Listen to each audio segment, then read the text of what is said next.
जमीयत की बैठक में ज्ञानवापी मथुरा से लेकर कॉमन सिविल कोड पर पेश प्रस्ताव में न केवल आज कुछ उकसाने वाली बातें कही गई, बल्कि मंच से भी मदनी ने भड़काने का काम किया।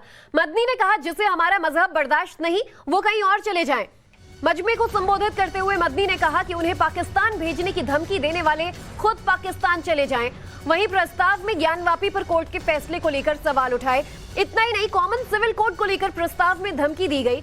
यूसीसी इस्लाम में दखल है और देश में मुस्लिम इसे बर्दाश्त नहीं करेगा।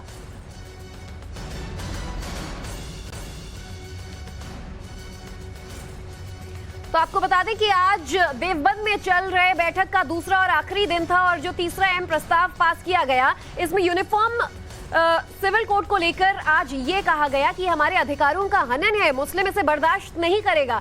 और साथ ही ये कहा कि जो लोग ये बर्दाश्त नहीं करते, जो लोग हमें संदेशा दे रहे हैं, वो खुद पाकिस्तान चले जाएं। तो आज मंच से खुलेआम धमकी देते नजर आए और एक बार फिर भड़काऊ बोल मदनी जी के नजर आए।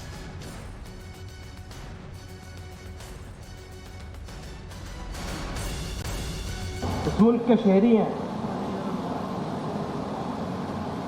मुल्क हमारा है। ये अच्छी तरह समझ लीजिए, ये हमारा मुल्क है और जो हमारी जिम्मेदारी है इस मुल्क के लिए वो हम निभाएंगे हर हाल में इंशाअल्लाह।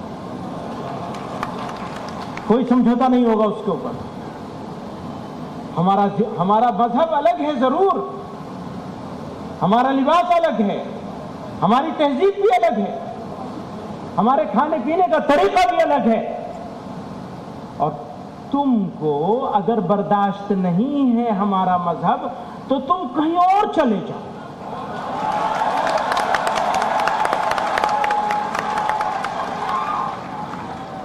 भेजना नहीं है किसी को, भेजना नहीं है किसी को, क्योंकि वो जरा जरा सी बात पे कहते हैं ना पाकिस्तान चले जाओ।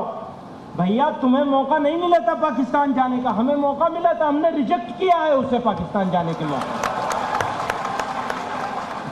इसलिए हम नहीं जाएंगे, जिसको भेजने का शौक है वो चला जाए। आपने जहर उगला है, मैंने अपने उनसे कुछ नहीं कहा कि ऐसी तो कोई बात नहीं, अपनी सफाई देता रहा। लेकिन मैं सवाल करता हूं, दिल चाह रहा था मेरा कि मैं सवाल करूंगा, जो जहर उगल ले उनकी तरफ तो आपकी तवज्जो ही नहीं जाती, उनकी तरफ कोई तवज्जो नहीं जाती जहर उगलने वालों की तरफ। और जो जहर को खत्म करने की बात कर रहे हैं उनका जहर नजर आ रहा है। वो वजह है उसकी खास, कि एक खास जहनियत बनाई जा रही है, हमारे वजूद पर सवाल है। मुश्किल ये है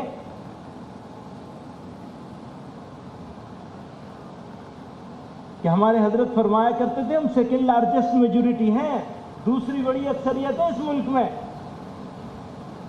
मैं तो ये मानने को तैयार नहीं है तो हम अकलियत हैं, टेक्निकल रीजन से मानना पड़ता है, हम अकलियत नहीं है। हम इस मुल्क की दूसरी बड़ी अक्सरियत हैं। अगर तादाद के लिहाज से देखें, सिर्फ मुसलमानों को अगर माने और हम ख्याल हिंदुस्तानियों को अगर एक जगह जमा कर दिया जाए तो हम आज अक्सरियत में हैं और नफरत के सौदागर आज भी अकलियत में है, माइनॉरिटी में। यूनिफॉर्म सिविल कोड, यकसा सिविल कोड की बातें बहुत चल रही हैं, इसके ऊपर तजवीज आई है अभी। तो तजवीज काफी मेहनत से, काफी बहस व तमहीज के बाद बनाई गई है, चाहे ज्ञानवापी वाली मस्जिद तजवीज हो या वो तजवीज हो, बल्कि जितनी तजवीजें हैं महीनों की मशक्कत के बाद तैयार हुई हैं, हफ्ते और दिन तो लगे ही लगे हैं आखिर के। तो इस तजवीज से मुताल्लिक, यूनिफॉर्म सिविल कोड की तजवीज से मुताल्लिक ये कहना चाहता हूं, कानून कोई बन जाए, अगर मुसलमान शरीयत पर चलने का अज़्म कर ले तो कोई कानून उसका रास्ता नहीं रोक सकता।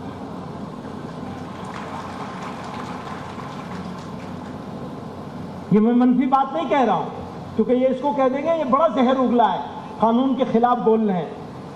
मैं ये कह रहा हूं कि तलाक देने का तरीका, अगर मुसलमान तैयार हो जाए कि वो तलाक नहीं देगा।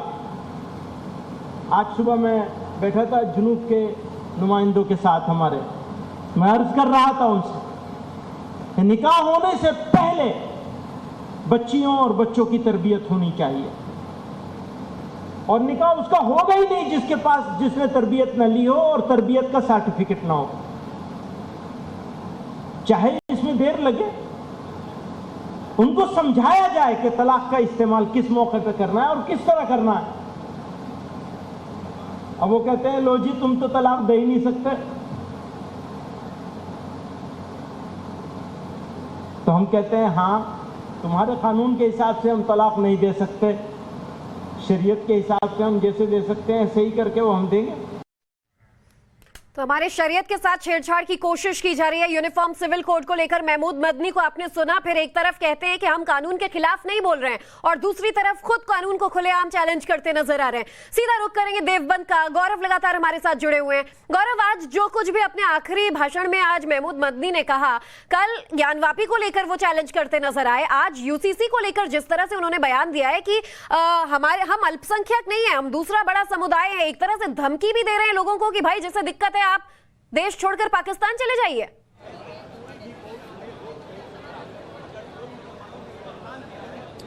देखिए, ये बयान संभवतः उन लोगों के लिए दिया गया है जो बात बात पर कई लोगों को राजनीतिक बयान होते हैं कि आप पाकिस्तान चले जाइए, तो उसी का जवाब व्यंग्यात्मक रूप में देते हुए मौलाना महमूद मदनी ने ये कहा कि जिन्हें हमें दिक्कत है, हमसे दिक्कत है और जो हमें पाकिस्तान भेजने की बात करते हैं वो खुद पाकिस्तान चले जाएं, क्योंकि आज़ादी के वक्त जब बंटवारा हो रहा था तो हमारे पास ये मौका था कि हम पाकिस्तान चले जाएं, लेकिन हमने पाकिस्तान ना जाना समझकर भारत में ही रहना पसंद किया। और आज की जो व्यवस्था है, आज की जो सरकार और सिस्टम है, वो हमारे मजहब से जो है उसको परेशानी है, और यही वजह है कि तमाम ऐसे कानून लाकर हमारे चाहे शरीयत हो चाहे हमारे जो पर्सनल लॉज हों उनको छेड़ने की कोशिश की जा रही है। और उन्होंने कहा कि जो धार्मिक आज़ादी है वो दो चीज़ें कहती है। धार्मिक आज़ादी ये कहती है कि जो मानना चाहते हैं माने और जो नहीं मानना चाहते वो ना भी माने। ऐसे में जो मानना चाहते हैं उनको मानने पर रोक नहीं लगा सकती है सरकार। और उन्होंने ये भी कहा कि हमारे तौर तरीके पहनावे जरूर अलग दिखते होंगे, लेकिन हम भी इसी मुल्क में भरोसा रखते हैं। हालांकि जो पूरा लब्बो आप देखें तो कुल 9 प्रस्ताव जो हैं इस पूरे अधिवेशन में जो है पास हुए हैं, जिनमें 2 महत्वपूर्ण जो आज आखिरी दिन में जिन्हें सबसे आखिरी में लाया गया वो यूनिफॉर्म सिविल कोड था, समान नागरिक संहिता था, जिसको लेकर सबसे ज़्यादा चर्चा बनी हुई है। और उसमें कहा गया कि ये जो यूनिफॉर्म सिविल कोड है वो अगर, क्योंकि अभी इसका कानून का ड्राफ्ट तक नहीं आया है, लेकिन अगर इस तरह का कोई कानून लाया जाता है जिसमें सिर्फ मुसलमानों को टारगेट किया जाता है, उस परिस्थिति में हम यूनिफॉर्म सिविल कोड का अपोज करेंगे। और अगर उसमें सभी धर्मों की बराबर की बातें कही जाती हैं, सबसे बड़ी बात यही है कि अभी तो ड्राफ्ट भी नहीं तैयार हुआ है, अभी तो चर्चा शुरू हुई है और ऐसे में बौखलाहट देखने को मिल गई है। चर्चा करेंगे, हमारे साथ कुछ मेहमान जुड़ चुके हैं पैनल पर। हिंदू धर्मगुरु विक्रमादित्य जी हमारे साथ जुड़ चुके हैं, professor Junaid Haris Islamic scholar हमारे साथ जुड़ चुके हैं, और बीजेपी प्रवक्ता शहजाद पूनावाला हमारे साथ इस वक्त मौजूद हैं। आप तीनों को नमस्कार, आप तीनों का बहुत बहुत स्वागत है। शहजाद, एक तरफ बार बार नए कानून जब आते हैं, क्यों एक समाज को यह लगने लगता है कि भाई हमें ही टारगेट किया जा रहा है? Common uniform code, uniform civil code की बात करते हैं तो ये ना सिर्फ मुसलमानों के लिए, ये ना सिर्फ हिंदुओं के लिए, इसमें तो सभी धर्म, सभी जात, सभी समुदाय को शामिल किया गया है। बार बार ये कहा जाता है कि हमें टारगेट किया जा रहा है। देखिए, यूसीसी के नाम पर, यूनिफॉर्म सिविल कोड के नाम पर, ये मिस इन्फॉर्मेशन अनसिविल कमिटी और ये मिस इन्फॉर्मेशन अनसिविल कमिटी, देखिए आज इनका स्टैंड है यूसीसी असंवैधानिक है, मुसलमानों को टारगेट किया जा रहा है। आम्बेडकर जी ने इसकी वकालत की है। आम्बेडकर जी एंटी मुस्लिम थे क्या? संविधान में आर्टिकल 48 में है, डायरेक्टिव प्रिंसिपल में संविधान मुसलमानों को टारगेट कर रहा है। सुप्रीम कोर्ट और हाई कोर्ट की पैरवी की है। गोवा में 62 से लागू है, कांग्रेस ने लागू किया, तब ये कम्युनल नहीं था, तब ये अनकॉन्स्टिट्यूशनल नहीं था। आज कैसे हो गया? देखिए, हर बार जब महिला सशक्तिकरण, लिंग न्याय की बात होती है तो कुछ कट्टरपंथी लोग सामने आ जाते हैं, शाहबानू से लेकर शायरा बानू तक, और कांग्रेस और कुछ अन्य दल इनकी पैरवी करते हैं। आज कांग्रेस, देखिए प्रोफेसर जुनैद हारिस अपनी बात रखे, विक्रमादित्य जी अपनी बात रखे, परंतु सबसे बड़ी जिम्मेदार इसमें ये कांग्रेस पार्टी जैसे राजनीतिक दल है, उनको बताना चाहिए कि जिस चीज की वकालत वो करते थे, आज केवल और केवल वोट बैंक के चक्कर में क्यों आज वो उसके खिलाफ हो चुके हैं, क्यों वो महिला सशक्तिकरण का गला घोट। और सबसे बड़ी हिपोक्रेसी तो तब देखने को मिलती है आचार्य विक्रमादित्य जी, जो अब तक अल्पसंख्यक होने का रोना रोते थे, जो ये कहते थे कि हमें टारगेट किया जा रहा है, वो आज चैलेंज दे रहे हैं कि हमें आप कम मत समझिए, हम तो सेकंड लार्जेस्ट मेजॉरिटी हैं। आज वो चैलेंज दे रहे हैं कि आपको दिक्कत है तो भाई आप पाकिस्तान चली जाइए, आपका देश नहीं है। देखिए, ये साफ साफ जिस प्रकार से वक्तव्य आया है मदनी साहब का, ये इस देश के अंदर एक बलवा करने की मंशा है। और जिस प्रकार के लोग इनके पीछे हैं, आप समझें किन के साथ रहे। जब से ये जमायत उलेमाए हिंद जब से भारत में बनी है, जब से आप समझें 1930 से इनका इतिहास देखें कि किन के संरक्षण में ये कार्य करते आए हैं, किन की वजह से इनके वालिद जो थे वो MP बने, आप सबके समक्ष है। कहां से कांग्रेस की सियासत के साथ मिलकर ये सियासत करते आए हैं और सियासत में तुष्टीकरण का लाभ लेते आए हैं। आज जब समान नागरिक आचार संहिता की बात होती है तो क्यों इनको विरोध होना शुरू हो जाता है। अमेरिका में जाते हैं ना, यूरोप में जाते हैं, वहां तो बड़े आदर के साथ सब बातें स्वीकार कर लेते हैं। या भारत में आके क्या हो जाता है कि समान आचार संहिता, हर व्यक्ति बराबर है। आप बताइए, संविधान की मूल रूप से जो भावना की जाती है हर नागरिक बराबर है, फिर ये स्पेशल स्टेटस हर नागरिक बराबर है, हर धर्म बराबर है, तो हर शख्स को मिलने वाला अधिकार बराबर क्यों ना हो। और यही फायदा है UCC का, इसीलिए इसका इंतजार भी किया जा रहा है। और ऐसे में प्रोफेसर जुनैद साहब, आप हमें बताइए कि अगर सभी एक धर्म के हिस्से हैं और वहां अपना अपना कानून मानने लगे तो फिर देश कैसे चलेगा। आप खुद को अगर सांप्रदायिक मानते हैं तो फिर एक कानून का पालन करने में आखिर मुस्लिम समाज के लोगों को क्या तकलीफ है।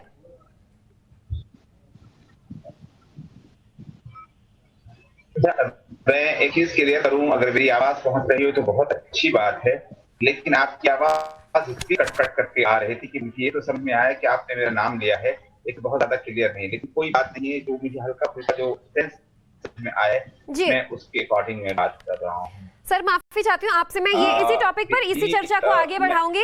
सिर्फ कुछ मिनट के लिए हमारे साथ बीजेपी के सांसद हैं बाबा बालकनाथ फोन लाइन पर जुड़ चुके हैं, एक बार उनकी प्रतिक्रिया ले लेते हैं। बाबा जी, जिस तरह से आपने भी आज देवबंद में हो रहे बैठक के जो हाइलाइटर्स हैं उस पर नजर डाला होगा, एक के बाद एक बीजेपी को तमाम चैलेंजेस दिए जा रहे हैं और सबसे बड़ी चुनौती तो कल तक ज्ञानवापी थी, लेकिन आज UCC को लेकर कह रहे हैं कि आपको तकलीफ है, आप पाकिस्तान चले जाइए, हम अपना शरिया मानेंगे, अपना पर्सनल लॉ मानेंगे। देखिए, एक तरफ तो वो लोग भारत की अखंडता और भारत की प्रति उनकी निष्ठा का वो अपने वक्तव्यों में उसका गुणगान करते हैं, और दूसरी तरफ वो लोग भारत के संविधान को मानने के लिए इस प्रकार से अपना विरोध जाहिर करते हैं। तो ये दो तरह के मुखौटे नहीं चलेंगे। हम सब लोग भारत के वासी हैं और भारत के कानून को हम सबको मानना पड़ेगा और भारत की उन्नति के लिए ही हम सबको काम करना पड़ेगा। बिल्कुल जी, शुक्रिया आपकी प्रतिक्रिया हमें देने के लिए बाबा बालकनाथ जी, धन्यवाद हमारे साथ जुड़ने के लिए। रुख करेंगे वापस से जुनैद साहब का। जुनैद साहब, आप कहते हैं कि हम भारतीय हैं, कोई और अगर हम पर सवाल उठा रहा है तो आप पाकिस्तान चले जाइए, आप भारतीय हैं तो आप भारत का संविधान भी मानेंगे। देखिए, भारतीय होने के नाते हम सिर्फ और सिर्फ संविधान की मानने की बात कर रहे हैं और संविधान में जो भी प्रोविजन मौजूद है उसके अकॉर्डिंग चलने की बात कर रहे हैं। जिस मुल्क में हम रहते हैं उसकी संस्कृति और संस्कार जो कुछ भी है, जाहिर सी बात है उसे मेंटेन करना हमारे संविधान की पार्ट है। हट करके जहाँ तक इस बात का ताल्लुक है, सिविल कोड का ताल्लुक है, मैं आपको बहुत क्लियर बताऊं कि हम सिर्फ इस हद तक उसको कहते हैं कि हम यहाँ की संस्कृति को खत्म नहीं कर सकते और किस तरह नहीं कर सकते कि जैसे आप लद्दाख में ऐसे लोग भी मिल जाएंगे कि जैसे कि द्रौपदी की जैसे शादी हुई थी, कितने भाइयों से शादी हुई थी, 5 भाइयों से शादी, तो ऐसे लोग हैं जो एक औरत से 4 लोग शादी करने वाले हैं, 5 शादी करने वाले हैं, एक मर्द से भी 5 शादी करने वाले, 4 शादी करने वाले लोग। अगर ये परंपरा है, अत्याचार है अगर, तब उसे बिल्कुल रोका जाए, लेकिन क्या इन सारी परंपराओं को रोकने की बात कर रहे हैं? ये तो पूरे मुल्क का मामला है। अत्याचार है और तब रोका जाएगा तो तब रोका जाएगा ना जुनैद साहब, जब आप मानेंगे कि ये अत्याचार है। जब माना ही नहीं जा रहा है, 3 तलाक को लेकर देश भर में इतना बवाल क्यों हुआ? अगर अत्याचार मानते तो फिर राजी खुशी उस कानून को भी मानते। शहजाद पूनावाला एक तरफ ये कहते हैं कि अगर देखा जाए कोई तकलीफ होगी तो हम देखेंगे, नए कानून को मानेंगे, मैं बता दूं। और दूसरी तरफ कहते हैं कि मुस्लिम पर्सनल लॉ में जो मामले हैं जैसे शादी, तलाक, खुला के मामले, ये किसी इंसान ने नहीं बनाए, ये तो हमारे शरिया का, ये हमारे पर्सनल लॉ का हिस्सा है। आप देखिए, मैं बात रख सकता हूँ? आप एक चीज को जरा सा समझिए प्लीज, अगर मुझे थोड़ा सा मौका देते हैं। देखिए, जुल्म को जुल्म कहा जाएगा। मैं आपसे हमेशा कहता हूं कि हिजाब अगर कोई औरत नहीं पहनना चाहती है तो उसे बिल्कुल मजबूर नहीं किया जा सकता है कि पहने, लेकिन अगर कोई पहनना चाहती है तब भी लोग पहनने की आजादी दे, जो चाहे। सर देखिए, आपको यहाँ पर आप तो प्रोफेसर हैं, आप स्कॉलर हैं, हिजाब पहनने से किसने रोका? हिजाब पहनने से किसने रोका? शिक्षा दे रहे हैं, उसी का प्रभाव है ना कि आज लगातार जिस प्रकार से हत्या कर दी जाती है। एक लड़की अपना काम करना चाहती है, फिल्म लाइन में काम करना चाहती है, मुझे लगता है तालिबानी हुक्म वहां चल जाता है। तालिबान में जैसे एंकर्स को कह दिया जाता है कि बिना हिजाब के आप टीवी पर नहीं आ सकती, वही प्रभाव नहीं, लेकिन सवाल ये कि हिजाब पहनने से रोका किसने? हिजाब पहन के आप अपने पारिवारिक फंक्शन में जाना चाहते हैं, जाइए, बिल्कुल ये महिला की आजादी है कि वो पहनना चाहे तो पहने, ना पहनना चाहे कोई जोर जबरदस्ती नहीं है। हिजाब तो सिर्फ स्कूली और जहां पर यूनिफॉर्म का पालन होता है वहां पर एक आदेश जारी किया गया था। हिजाब पहनने से वैसे थोड़ी ना रोका गया है।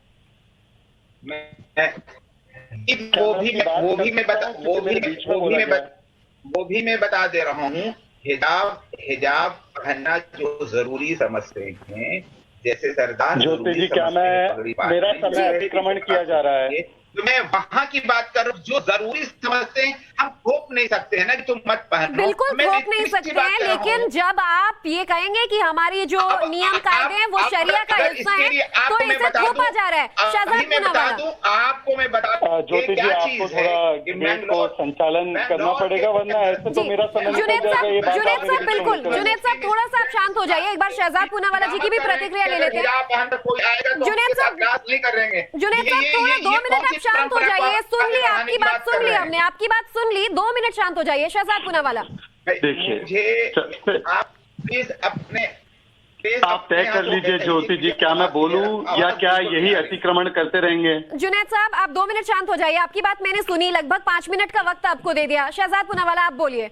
जी देखिए ज्योति जी, सबसे पहले ये यूनिफॉर्म सिविल कोड में क्या होगा क्या नहीं होगा, आज तो केवल सिद्धांत की बात की जा रही है। बच्चा पैदा हुआ नहीं, मुंडन में लग गया कि इसमें ये होगा तो हमारा ये अधिकार छिन जाएगा। जब वो ड्राफ्ट आएगा तब उस पर प्रतिक्रिया देना। दूसरी बात, यूनिफॉर्म सिविल कोड जो है, इसकी वकालत आंबेडकर साहब ने की है, देश के कोर्ट्स ने की है। क्या आप इसके खिलाफ है? और बाय द वे, इस देश में यूनिफॉर्म क्रिमिनल कोड है। वैसे तो शरिया के हिसाब से अगर जुनैद साहब कोई कानून तोड़ते हैं तो उनके हाथ काट देने चाहिए। हाँ, विक्रमादित्य जी को पीनल कोड में सजा होगी, पर इसकी वकालत नहीं करेंगे जुनैद साहब कि मुझे उस शरीयत के हिसाब से क्रिमिनल कोड में सजा दो। केवल सिविल कोड का इनको लाभ उठाना है। क्यों भाई? ऐसा नहीं होता। अगर uniform civil code, criminal code भी यूनिफॉर्म है, तब तो आपका धर्म नहीं आया, उसमें कोई आफत नहीं आई, तो इसमें भी नहीं आएगी। आप चर्चा हो जाने दीजिए, सारी चीजों को साथ में लेकर डिस्कशन करके लाया जाएगा। तीसरी बात, मैं इनसे केवल इतना पूछना चाहता हूं, देखिए आखिर में, कि आज जो चर्चा है कि क्या आप संविधान के साथ है, संविधान में आर्टिकल 44 में है, या आप संविधान के खिलाफ है, बस इतना सा बता दीजिए। बार बार शाहबानू से लेकर शायरा बानू तक कोर्ट के फैसला है, आपने इसका विरोध किया। ये नहीं चलेगा, ये भारत है, संविधान से चलेगा, ये शरिया से नहीं चलेगा। शरिया का पालन आप अपने घर में कीजिए, कोई दिक्कत की बात नहीं, पर आप अपना शरिया किसी और पे नहीं थोप सकते। विक्रमादित्य जी को पता है 50 के दशक में हिंदू लॉ रिफॉर्म हुआ है, विक्रमादित्य जी तो ने कुछ नहीं कहा। आप केवल एक स्पेशल वीटो चाहते हैं, स्पेशल स्टेटस चाहते हैं, ऐसा नहीं हो सकता। बिल्कुल, और ये जो बातें आपने कही, इसमें ये भी जोड़ना चाहूंगी कि अगर आप भारत का हिस्सा हैं और दूसरों को भी भारत का हिस्सा समझे, सरेआम ये धमकी दी जाती है कि हमें, अगर हमारे साथ ऐसा बर्ताव किया जाएगा जिससे दिक्कत है, वो पाकिस्तान चला जाए। बहरहाल इस पर भी प्रतिक्रिया लेंगे, आप तीनों बने रहिएगा। इधर जमीयत उलमाए हिंद के सचिव नियाज अहमद फारूकी से बातचीत की थी गौरव ने, तब उन्होंने क्या कहा, पहले ये आपको सुना देते हैं। सर, ये बताइए कि यूसीसी को लेकर जो मुख्य बातें कही गई हैं कि क्या ये जो मुस्लिमों की धार्मिक आज़ादी है उनके खिलाफ है, इस वजह से सरकार ला रही है? अभी तो कोई कानून बना नहीं है कि जिसके बारे में हम ये कह सकें कि धार्मिक आज़ादी के खिलाफ है या नहीं है, तो ये धारणा गलत है। हम परसी जो है वो ये हमारा जो मेन मुद्दा है वो ये है कि अगर कोई ऐसा कानून बनता है जिससे रिलीजियस फ्रीडम पे अंकुश लगता है, तो वो कानून जो है हमारे लिए मुनासिब नहीं है। खाली मुसलमानों के लिए नहीं बल्कि सभी के लिए, और हिंदुओं की भी बहुत सारी मान्यताएं हैं, उनके लिए भी बहुत से मजहबी। तो ऐसा कानून बनाने से सबसे पहले दोनों बातें हैं जो कानून बनाने के लिए हमारे दस्तूर में कहा गया, हमारे जो कॉन्स्टिट्यूशन में है, जो इसका प्रोविज़न रखा गया है, वो इस बात को इंश्योर करने के लिए कि there should be equality and there should be justice. Sir, इस बात पर कई बार सवाल खड़े होते हैं कि सभी धर्मों में कुछ ऐसे रीति रिवाज हैं जो रिग्रेसिव हैं, समाज को पीछे ले जाती हैं, और ऐसे में सभी के लिए कानून, और हाल ही में जिस तरह से लगातार सुप्रीम कोर्ट में याचिकाएं आती हैं कि पहले तलाक़े बिद्दत ख़त्म किया गया, उसके बाद तलाक़े हसन का मामला आ गया, एक लड़की वहाँ पर पहुँची, तो ये जो इस तरह की चीज़ें हैं जिसमें महिलाएं कहती हैं कि उनके अधिकारों का हनन हो रहा है और उनको वो कानून से हक नहीं मिल पा रहा है जो कि मिलना चाहिए, और संविधान द्वारा प्रदत्त अधिकार है वो उससे वो वंचित रह जाते हैं इस वजह से। तो उसके मुकाबले में अगर आप कोई कानून बनाएंगे तो उस कानून को देखा जाएगा कि आप जो कानून बना रहे हैं वो कैसा कानून है।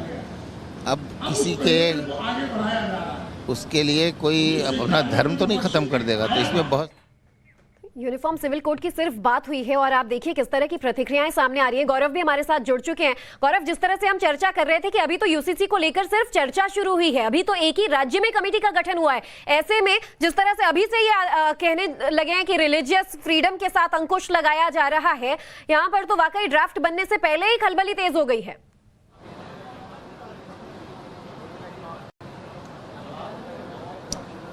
देखिए, इस बात को लेकर चर्चाएं कई बार हुई थी, और आज जिस तरीके का प्रस्ताव जमीयत की तरफ से लाया गया है यूनिफॉर्म सिविल कोड को लेकर, उनका यही कहना है कि धार्मिक आज़ादी अगर सबकी ध्यान में रखे जाए तो ऐसा कोई भी कानून आए वो माना जाएगा, लेकिन जो मंशा सरकार की लगती है यूनिफॉर्म सिविल कोड के जरिए सिर्फ मुसलमानों की धार्मिक आज़ादी छीनने की कोशिश की जा रही है, और इसी वजह से एक लंबा चौड़ा प्रस्ताव लाया गया कि अगर भविष्य में कोई भी कानून या कानून का ड्राफ्ट जो है यूनिफॉर्म सिविल कोड को लेकर वापस सामने आता है तो उसमें सभी धर्मों को संविधान के द्वारा दी गई आज़ादी का ध्यान रखा जाए। साथ ही साथ जो पर्सनल लॉज हैं, मुस्लिम धर्म के हैं चाहे बाकी धर्मों के भी हैं, उन पर्सनल लॉ को ध्यान में रखते ही कोई कानून जो है वो यूनिफॉर्म सिविल कोड में बदलाव किया जाए या उस चीज़ों को रखा जाए। तो अब ये एक जाहिर तौर पर डिबेट का विषय रहेगा कि किस तरीके से यूनिफॉर्म सिविल कोड जो भारत के सभी नागरिकों के लिए एक समान संहिता या एक कानून की बात करती है, वो अलग अलग धर्मों के और ख़ास करके मुस्लिम धर्म के जो पर्सनल लॉज हैं, जो शरिया के मुताबिक उनको अधिकार दिए गए हैं धार्मिक आज़ादी के जो कहा जाता है करने को, वो कैसे उनमें इन्वॉल्व किए जाते हैं और कैसे साथ लेकर चले जाते हैं, ये देखने वाली बात होगी। और यही वजह है कि एक लंबा चौड़ा प्रस्ताव जो है यूनिफॉर्म सिविल कोड को लेकर जमीयत उलमा हिंद के इस राष्ट्रीय अधिवेशन में पेश कर दिया है। अब इस बात की शंका जो है जमीयत की तरफ से जता दी गई है प्रस्ताव के जरिए भी कि अगर इस तरह के यूनिफॉर्म सिविल कोड जिसकी चर्चा गाहे बगाहे जो है जगह जगहों पर होती है, कई जगहों पर राजनीतिक दलों के बीच में होती है, बयानबाजी होती है, उससे वो ये महसूस करते हैं कि उसमें मुस्लिमों के अधिकारों को छीना जाएगा, और यही वजह है कि वो ये मांग करते हैं कि सिविल कोड मुस्लिमों के धार्मिक आज़ादी को ध्यान में रखकर बनाया जाए। और बार बार फिर उन्हें यही लगता है कि सिर्फ मुस्लिमों को लेकर टारगेट किया जा रहा है। शहजाद पूनावाला की प्रतिक्रिया इस पर जानना चाहूंगी। शहजाद, जिस तरह से कोई भी कानून आता है उससे पहले इस समुदाय में जो खलबली देखने को मिलती है, सवाल ये कि अगर तमाम धर्मों को, सभी समुदायों को समान अधिकार मिले तो फिर इसमें दिक्कत क्या है? इसमें हिंदू भी शामिल है, इसमें मुसलमान भी शामिल है, इसमें जैन भी शामिल है, इसमें महिलाओं को लेकर खास अधिकार मिलेंगे जो शायद पर्सनल लॉ बोर्ड नहीं देता है, इसमें LGBTQ जैसे कम्युनिटीज को वो समान अधिकार मिलेंगे जिसके लिए वो लड़ते आए हैं। क्यों मुसलमानों को लगता है कि भाई सिर्फ हमें टारगेट किया जा रहा है? देखिए, यूसीसी केवल लिंग न्याय का और महिला सशक्तिकरण का एक बहुत ही मजबूत हथियार है। कोई पारसी ये नहीं कहता कि मेरा धर्म खतरे में आ गया, कोई जैन नहीं कहता, कोई ईसाई नहीं कहता, कोई और धर्म का व्यक्ति जिनकी संख्या बहुत कम है वो नहीं कहता, क्योंकि ये केवल वोट बैंक की राजनीति के नाम पर जो चीज एक समय पर खुद कांग्रेस पार्टी करना चाह रही थी, आज उसके खिलाफ हो गई है। मतलब कांग्रेस करे तो चमत्कार, और आज अगर वही संवैधानिक प्रिंसिपल को आगे किया जाए तो वो गुनेगार। तो ये राजनीति केवल वोट बैंक के नाम पर भड़काओ भाईजान कमेटी कर रही है, और इसीलिए इस बयान को ज्यादा तरजीह देने की जरूरत नहीं है। ये लोग तो बोलते रहेंगे, परंतु देखिए शाह बानू में भी, शायरा बानू में भी जिस प्रकार से इनका रवैया रहा है, इससे साबित होता है कि ये महिलाओं के खिलाफ है। ये लड़कियों लड़ सकती हूँ के नारे देते हैं, परंतु महिला अधिकारों के सशक्तिकरण के खिलाफ है। और आचार्य विक्रमादित्य से भी मैं वही जानना चाहूंगी। आचार्य जी, हमारा हिंदू पर्सनल लॉ बोर्ड भी है, और हिंदू कानून का अगर ऐसे पालन करने लग जाएं, कई कानून हैं जो मुस्लिम पर्सनल लॉ बोर्ड में आप देखें, चाहे वो शादी की बात हो, तलाक की बात हो, खुला की बात हो, एक तरफ ये कहते हैं कि ये किसी इंसान ने नहीं बनाया है, ये तो परंपरा है, जिस तरह से हम कुरान का फॉलो करते हैं उसी तरह से इन तमाम चीजों को मानते आए हैं। इससे कितना सहमत नजर आते हैं आप? देखिए, ये सारी की सारी जो लड़ाई है ना, मुसलमानों की रहनुमाई प्राप्त करने की लड़ाई है, इसका कोई धार्मिक और चित्त नहीं है। धर्म आपकी जो क्रियाकलाप है, परमात्मा की उपासना करना, ब्रह्मांड की उपासना करना, भगवान की प्रार्थना करना, उन सब का नियम बनाने का कार्य तो धर्म के पास होना चाहिए। लेकिन व्यक्ति सामाजिक तौर पे कैसे रहे, क्या पालन करे, उसका न्यायिक संगत तरीके से कार्य करने का प्रयास होना चाहिए, उसके खिलाफ नहीं होना चाहिए। मुझे बताइए, इन्होंने यहाँ कहीं रोका गया कि 5 बार की जगह 3 बार नमाज अदा करो, आप रोजे 27 के बजाय 20 रख लो, ये कहीं की बात? मुझे बताइए, हिंदुओं के अंदर जहां जहां जगह जगह आज बताइए बलि व्यवस्था चल रही थी, कोर्ट ने उसको बंद कराया, किसी ने उसका विरोध किया? बिल्कुल विरोध नहीं किया। लेकिन जहां ये जो तमाम बातें ये केवल जो रहनुमाई प्राप्त करने के लिए संख्याबद्ध तरीके से डराने का काम किया जा रहा है, मैं कहूंगा सीधी तरीके से ये जो हवा क्रिएट किया जा रहा है ना, अगर तुम लाए तो इस देश में बलवा कर देंगे। जो ओबीसी करते हैं हवा तो क्रिएट किया जा रहा है, लेकिन ये दोगलापन क्यों देखने को मिल रहा है? जुनैद साहब, आपसे यही जानना चाहेंगे कि जब आपका कानून है तो बेहतर, यूनिफॉर्म सिविल कोड की बात हो तो आप कहते हैं कि इसमें मुसलमानों का हित नहीं होगा, यूनिफॉर्म क्रिमिनल कोड आप मानते हैं, और दूसरी तरफ ये कहते हैं कि हमारे रिलीजियस फ्रीडम को लेकर अंकुश लगाया जा रहा है। हाँ, आवाज आ रही। आगे ये जो उन्होंने क्वेश्चन किया सवाल डाल दिया। जुनैद साहब, आवाज आ रही मेरी आपको? हाँ, आगे देखिए, मैं आपको एक चीज बता दूं कि जब हम इस मुल्क के अंदर रहते हैं, इस्लाम खुद कहता है कि जिस मुल्क के अंदर आप रहते हैं, मुल्क के कानून का एहतराम करना है। इससे आपने समझौता किया है, वहां पर इस्लामाइजेशन नहीं मुमकिन है। मैं आपको एक चीज बता दूं, मुल्क का संविधान, मुल्क का कानून सर्वप्रथम है, सबसे ऊंचा है। ये बात तो बिल्कुल क्लियर है। मुल्क का कानून किन किन चीजों की आजादी देता है, उसके अनुसार जो मदनी साहब बोल रहे हैं वो ठीक है या गलत है? आप डरा रहे हैं लोगों को, आप कह रहे हैं बलवा कर देंगे, आप कह रहे हैं मुसलमान सहेगा नहीं। क्या नहीं सहेगा मुसलमान? नहीं, कॉमन सिविल कोड तो बना ही नहीं। मदनी साहब ये कह रहे हैं कि मुसलमान स्वीकार ही नहीं करेगा यूसीसी को। सुन लीजिए मेरी बात, यहाँ पर मेरी बात सुन लीजिए। विरोध तो कीजिए। मैं वहाँ की मीटिंग में नहीं हूँ, आप रिपोर्टर वहाँ पर है। मेरी बात सुन लीजिए, मैं रिप्रेजेंट नहीं कर रहा हूँ मदनी साहब को। मैं अरे तो विरोध तो कर सकते हैं भाई, या विरोध नहीं कर सकते? आपसे बात कर रहा हूँ मैं मुझे संविधान के अकॉर्डिंग जो बात है मैं उसको रिप्रेजेंट कर रहा हूँ, मैं उसके अकॉर्डिंग। तो संविधान में कहाँ लिखा है, मुझे बताइए, संविधान में कहाँ लिखा है कि आप 4 शादियां कर लीजिए, आप स्त्री और पुरुष को अलग अलग रखें, आप 2 स्त्रियों के मुकाबले 1 पुरुष की गवाही चलेगी? कहाँ लिखा है संविधान के अंदर? संविधान में यूनिफॉर्मिटी दी गई है, बराबर दिया गया है। संविधान 14 कहता है कि हर व्यक्ति के बराबर के अधिकार है। तो आप कैसे कह सकते हैं कि 2 स्त्रियां 1 पुरुष की गवाही के बराबर होनी चाहिए? नहीं, और सिर्फ बेतुकी बातें नहीं की जा रही हैं। शहजाद पूनावाला, एक तरफ ये भी दलील दी गई आज देवबंद वाली बैठक में कि भारत के कॉन्स्टिट्यूशन के आर्टिकल 25 का जिक्र किया जा रहा है कि आप पवित्र कुरान और हदीस में कोई बदलाव ही नहीं कर सकते। बेतुकी बातें तो कर रहे हैं, लेकिन इस तरह के कानूनी तर्क भी दे रहे हैं। जहाँ पर औरत रहती है, जहाँ औरत होगी, औरत की गवाही मत। एक बात मालूम नहीं है, जहाँ पर मैं बात रख सकता हूँ प्रोफेसर, सिर्फ औरत इनको खत्म कर लेने दीजिए एक बार जी। नहीं चलेगी वो तो जो भड़ास निकाल रहे हैं जनाब, ये बोल रहे हैं भाई साहब, भड़ास निकाल रहे हैं, बोल रहे हैं। आप अगर शरीयत पर कौन सी भड़ास निकाल रहे हैं आप? नहीं, कौन सी भड़ास निकाल रहे हैं यहाँ पर? आप संविधान के अनुसार से बात कर रहे हैं या भड़ास निकाल रहे हैं अपनी? जुनैद साहब, एक तो आपकी आवाज में कुछ टेक्निकल ग्लिच भी है, हम चाहेंगे कि आप जरा एक बार इससे भी थोड़ा सा वापस कनेक्ट करवाएं। आपकी आवाज में भी टेक्निकल ग्लिच आ रही है, एक बार दोबारा से आपको कनेक्ट करवाते हैं। शहजाद, ना सिर्फ यहाँ पर बेतुके तर्क दिए जा रहे हैं, पवित्र कुरान और हदीस को कहते हैं कि इसमें आप कोई बदलाव नहीं कर सकते, इस तरह की बातें। दूसरी तरफ कानून का सहारा ले रहे हैं, आर्टिकल 25 का जिक्र कर रहे हैं, जिसमें ये कहते हैं कि आप हमारे पर्सनल लॉ में कोई छेड़छाड़ नहीं कर सकते। ज्योति जी, उनको बोलिए कि संविधान जो है ना, एक आंख बंद करके नहीं पढ़ना है, दोनों आंख चालू रखनी है, खुली रखनी है। उसमें आपको आर्टिकल 14 भी दिखेगा, और आर्टिकल 14 आर्टिकल 25 के ऊपर है। इसीलिए जब 3 तलाक का ये तलाक बिद्दत, जिसको सारे मुस्लिम देशों ने भी खारिज कर दिया था, पाकिस्तान में भी ये गुनाह है, परंतु यहाँ पर कुछ लोग उसका बचाव कर रहे थे। तो आर्टिकल 14 ये कहता है कि महिलाओं के साथ भेदभाव नहीं किया जा सकता, महिलाओं के भी अधिकार है। इसीलिए वो आर्टिकल 14 को भी आंख खोलकर पढ़ना पड़ेगा और कान खोलकर सुनना पड़ेगा कि इस देश में uniform loudspeaker code, uniform bulldozer code और यूनिफॉर्म क्रिमिनल कोड तीनों चल रहा है। यूनिफॉर्म सिविल कोड आपसे बातचीत करके ला रहे हैं, संविधान का हिस्सा है, आम्बेडकर जी ने इसकी वकालत की है। आपकी कोई भी चीजें होंगी उसको आप जरूर रखिए, परंतु कि हम संविधान के खिलाफ हो जाएंगे और शरिया करेंगे, ये नहीं चलेगा। जुनैद साहब, इसी पर आपका जवाब जानना चाहूंगी कि हर बार शरिया का हवाला दिया जाता है, कब तक? कई ऐसे नियम हैं आपके कुरान में भी जो महिलाओं के अधिकारों के खिलाफ हैं, जिससे वो वंचित रह जाती हैं। नहीं चाहेंगे कि उन्हें समान अधिकार मिले, नहीं चाहेंगे कि महिलाएं आपके समाज में आगे बढ़े, नहीं चाहेंगे आपकी महिलाओं की भी उन्नति हो? आपको मैं बता दूं कि महिलाओं को जो अधिकार इस्लाम ने है, आप बता दी उसकी कमी, आपने कुरान की बात की, आप बता दी, मैं उसका जवाब दे रहा हूं। और ये भी कहा है कि शादी से पहले लड़कियों को काउंसलिंग दे देंगे कि तलाक लेना है या नहीं लेना है, लेकिन तलाक लेना होगा तो 3 तलाक के तरीके से लेना होगा। आपको मैं बता, शायद आपको मालूम नहीं है कि ये आपके कानून आने से पहले से हम लोग एक ही बात की कोशिश करते हैं कि एक मस्जिद की 3 तलाक, हम 3 तलाक नहीं मानते थे। आपको 3 तलाक नहीं मानते थे, कम से कम उसके बारे में जानिए। इससे पहले से हम इस चीज की पैरवी कर रहे हैं और ये कुरान कहता है, ये कुरान में कह रहा हूं, तलाक का प्रोविजन मौजूद है जी। इतने साल फिर बैठ के क्यों रहे, कर देते उसको प्रतिबंधित, बोलते अपनी कांग्रेस की सरकार से कि प्रतिबंधित करो।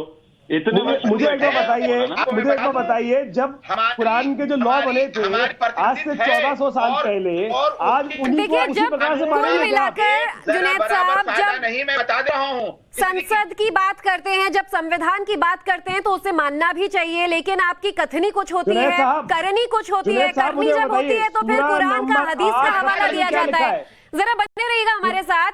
एआईयूडीएफ के सांसद हैं मौलाना बदरुद्दीन अजमल, वो भी जमीयत के इस बैठक में पहुंचे थे, उनसे भी हमने बातचीत की, उन्होंने क्या कहा है पहले ये भी जान लेते हैं। सर क्या कहेंगे, अधिवेशन 2 दिन का कैसा रहा, क्या बोलेंगे सर? बहुत अच्छा रहा, कामयाब रहा। जी जी सर, ये जो कल ज्ञानव्यापी के मुद्दे पे सर रिपोर्ट पेश की जानी है, उसको आप किस तरह से देखते हैं? क्या आपको लगता है वो रिपोर्ट पेश की जानी चाहिए वीडियोग्राफी की? कितना इम्पैक्ट आज जाएगा सर समाज पे, यहाँ के जो मैसेज आप भेज रहे हैं जो उस पर कितना इम्पैक्ट पड़ेगा? समाज के जो सेकुलर लोग हैं जी, उन तक अच्छा मैसेज जाएगा जी, और जो गैर सेकुलर लोग हैं वो 5% भी नहीं है, 95% मुल्क के लोग जो है आज भी सेकुलर हैं। तो सर इससे ये जो प्रॉब्लम जो आप कह रहे हैं कि इस्लामोफोबिया है, हेट्रेट है, क्या इस पे निजात पा पाएंगे जी? सर इस पे कोई सॉल्यूशन आएगा? हर चीज में वक्त लगता है, हर चीज में वक्त लगता है, सब्र भी करना पड़ता है। वो तो एक तरफा है। क्या एक तरफा है सर? सब एक तरफा है। ये जो कोर्ट का ऑर्डर है वो एक तरफा कह रहे हैं सर? कौन सा? नहीं, कोर्ट के ऊपर कोई बात नहीं है। कोर्ट का ऑर्डर एक तरफा है जो चल रहा है? मैं कुछ नहीं बोल रहा, साइड दे दिया। बदरुद्दीन अजमल बोल रहे थे, आपने उनको सुना। शहजाद पूनावाला, इस पर भी आप ही की प्रतिक्रिया चाहूंगी कि मुस्लिम पर्सनल लॉ बोर्ड अगर हम मानते हैं तो सेक्युलर लोगों में अच्छा मैसेज जाएगा, अगर यूनिफॉर्म सिविल कोड आ जाएगा तो सेक्युलर लोग नहीं है वो। देखिए ये वही लोग हैं जिन्होंने कहा कि सरकार जो है लुंगी टोपी वालों की होनी चाहिए, तो इनसे तो सेकुलरिज्म का पार्ट सीखना मतलब कि शैतान से कुरान का पार्ट सीखना, तो हम इनसे थोड़ी ना सेकुलरिज्म का पार्ट सीखेंगे। जुनैद हैरिस भी इनको कहेंगे कि कॉम्युनल लोग हैं, परंतु मैं सिर्फ इतना पूछना चाहता हूँ, देखिए आज से सवाल सिर्फ इतना है कि यूनिफॉर्म सिविल कोड संविधान का हिस्सा है। आज क्यों यूनिफॉर्म सिविल कोड के खिलाफ है? क्योंकि ये नहीं चाहते कि महिलाओं को अधिकार मिले। हिंदू लॉ में 1950 में रिफॉर्म हो गया, बहुत सारी प्रथाएं जो गलत थी उसको खत्म कर दिया गया, तो ऐसी प्रथाएं अगर कोई और धर्म में है तो उस पर कार्रवाई क्यों ना की जाए? क्यों आज महिलाओं के साथ अन्याय किया जाए? मुझे तो लगता है कि अगर आप महिलाओं के साथ है, उनके अधिकारों के साथ है और आप कहते हैं, और ये कोई इस्लाम पर या किसी धर्म पर चोट नहीं है, उन कुप्रथाओं पर चोट है, परंतु देखिए ये वोट बैंक के जो दुकानदारी करने वाले लोग हैं ना, वो बार बार कट्टरपंथियों के साथ खड़े होते हैं और महिलाओं के खिलाफ हो जाते हैं। आचार्य जी, आचार्य जी कुछ कहना चाह रहे हैं आप? मैं ये कहना चाहता हूं, आज जो कॉन्फ्रेंस होनी चाहिए वो इस बात पे होनी चाहिए कि हमारे अंदर क्या कुरीतियां हैं। कुरान के अंदर एक आयत है 865 या 866 है, उसके अंदर लिखा हुआ है कि जो लूट का माल मिले, यानी वहां कहा जाता है कि लूट का माल लूटना आपका अधिकार है, जो लूट का माल मिले चाहे वो स्त्रियां हो उसको बराबर आप बांट लें जी। आज इस पे कॉन्फ्रेंस होनी चाहिए कि क्या आपने इस प्रकार की लूट को जायज मान रहे हैं? जब ये लिखी गई थी किताबें तब कौन सा समाज था? आज हम 21वीं सदी के अंदर है, आज हम 21वीं सदी के अंदर है। आज इस पे कॉन्फ्रेंस करनी चाहिए थी आपको कि आज परिवर्तन की आवश्यकता है। आप मदरसों में बैठकर इस प्रकार की बातें बच्चों को सिखाएंगे तो तालिबान ही बनेंगे बच्चे। जनाब आप मुझे बताइए कि आज आवश्यकता है कि आज परिवर्तन लाएं, जहां जहां जो जो बातें गलत लिखी हैं उसको परिवर्तन परिवर्तन लाने का प्रयास करें। आप मुझे बताइए कि 16 नवंबर 8-9-28 में लिखा है कि मूर्ति पूजा एक करना अपराध है और जो उसको अपराध करे उसको हलाल कर दो, उसको मार दो। क्यों लिखा भाई ये बातें? आज उसको परिवर्तन करने की आवश्यकता नहीं है क्या? और कुछ इसी तरह की जो रीतियां हैं, बदला जाएगा तो यूनिफॉर्म सिविल कोड में जो भी कानून होंगे, जो भी कायदे होंगे, वो सभी को समान अधिकार देने के लिए ही होंगे। किसी से किसी को अधिकार से वंचित रखने का नहीं होगा। एक बार फिर गौरव का रुख कर लेते हैं। गौरव, एक तरफ ये कह रहे हैं कि हम नफरत का जवाब मोहब्बत से देंगे मोहम्मद महमूद साहब, और आज दूसरी तरफ खुद नफरत वाले वो बोल कि तुम्हें दिक्कत है तो पाकिस्तान चले जाओ। मुसलमान तो यूसीसी मानेगा ही नहीं, अभी से वो चैलेंजिंग मोड में आ गए।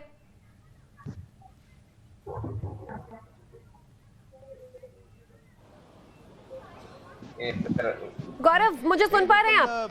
कोशिश करते हैं, यहाँ तमाम लोग भी मौजूद जी जी।